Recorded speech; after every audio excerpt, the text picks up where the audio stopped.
कांकेर जिले से सबसे दूरी पर बसा परलकोट क्षेत्र हमेशा से जिला मुख्यालय से कटा हुआ रहता है। जिला मुख्यालय की दूरी की वजह से हमेशा से किसी न किसी योजनाओं से वंचित होने के मामलों में सुर्खियों में रहा है। वहीं इस बार परलकोट परिवहन संघ में चल रही लगभग 200 गाड़ियों के चक्के थमने के कगार में दिखाई दे रहे हैं।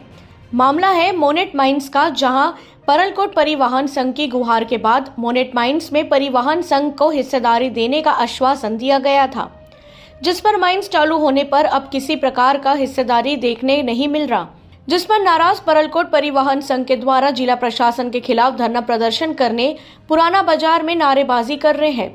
वहीं संघ के नेतृत्व कर रहे अध्यक्ष सुब्रत मजुमदार, गोपाल कुंडू और देवाशीष मंडल द्वारा खुला चेतावनी दिया गया कि परलकोट के लोगों का रोजी रोटी पर प्रशासन का सौतेला बर्ताव कहीं न कहीं हमारे संघ के साथ गलत हो रहा है, जो हम बर्दाश्त नहीं करेंगे। मोनेट माइंस पे 20% का हिस्सेदारी परलकोट परिवहन संघ का हक है और हमारे हक की लड़ाई के लिए हम अभी धरना दे रहे हैं। यहाँ मांग पूरी नहीं हुई तो चक्का जाम भी होगा और पूरे क्षेत्र की गाड़ियों के पहिए भी थम जाएंगे। इससे जो किसानों का नुकसान होगा उसके जिम्मेदार प्रशासन होगा। मांग जल्दी पूरी होने की हम सभी को विश्वास है। पखानजूर से विप्लव कुंडू की रिपोर्ट। आगे की रणनीति चक्का जाम रहेगा अनिश्चितकालीन तक, और ये बहुत लंबी खींचेगी। आने वाले सीजन में खेती किसानी के भी काम आ रहा है। शासन प्रशासन को ठहराएंगे क्योंकि उन्हीं के लिए हमको माइंस में हिस्सेदारी नहीं मिली है। क्या सारी गाड़ियाँ बंद रहेगी? सारी गाड़ियाँ बंद रहेगी। आज ये बैठक जो हो रही है, ये धरना जो प्रदर्शन हो रही है, ये मोनेट माइंस के विरुद्ध में हो रही है। मोनेट माइंस जो हालाती माइंस के सामने में है, जिसकी हिस्सेदारी हम लोग को मिलना चाहिए था। सारे कलेक्टर, एसडीएम, सारे विधायक वगैरह सब ने हमको आश्वासन दिया है कि हम आपको 5%, 10% जो भी आपको मिलेगा, लेकिन सारे परसेंटेज बंटवारा हो गया, हम लोग को कुछ नहीं मिला। क्या लगता है ये प्रशासन सौतेला व्यवहार क्यों कर रही है आप लोगों से? प्रशासन बस वही हम लोग को लॉलीपॉप पकड़ा रहा है। ऐसा लग रहा है कि जैसे हम लोग बेवकूफ़ है। परलकोट के गाड़ी वाले मतलब अपना, इनके पास पेट नहीं है, भूखे रहने के आदी पड़ गए हम लोग। किनको जिम्मेदार मानते हैं आप? हम तो इसके लिए डायरेक्ट प्रशासन को ही जिम्मेदार मानते हैं, क्योंकि प्रशासन ही इसकी बंटवारा करता है और हिस्सेदारी भी वही करते हैं। क्या लगता है किन वजह से नहीं दिया जाएगा यहाँ पे? अब इसकी वजह तो वही जान सकते हैं, हम कैसे बताएं। लेकिन एक समय जब दुर्कुंदल माइंस की तैयारी हो रही थी, मतलब दुर्कुंदल माइंस नहीं था उस समय, हम लोगों ने उनको सहयोग करके माइंस का निर्माण, उनका यूनियन का निर्माण कराया। उसके बाद वो आज माइंस चला रहे हैं, सब भली भांति सब चल रही है।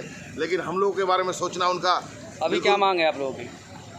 अभी हम लोग का मांग ये है कि हमको मोनेट माइंस में कम से कम 20% हिस्सेदारी हम लोग को भी मिलनी चाहिए, जैसे पहले मिला था। नहीं मिलता इस कंडीशन में आगे की रणनीति क्या रहेगी आप लोगों की? आगे हम लोग सोच विचार के बोलेंगे, जहाँ तक हो सकता है हम लोग चक्का जाम ये सब करने की कार्यक्रम रखेंगे। सबसे पहले मैं मीडिया साथियों को धन्यवाद देना चाहता हूँ कि हम कड़ी धूप में यहाँ बैठे हैं और आप सभी आए हैं इस कवरेज करने के लिए।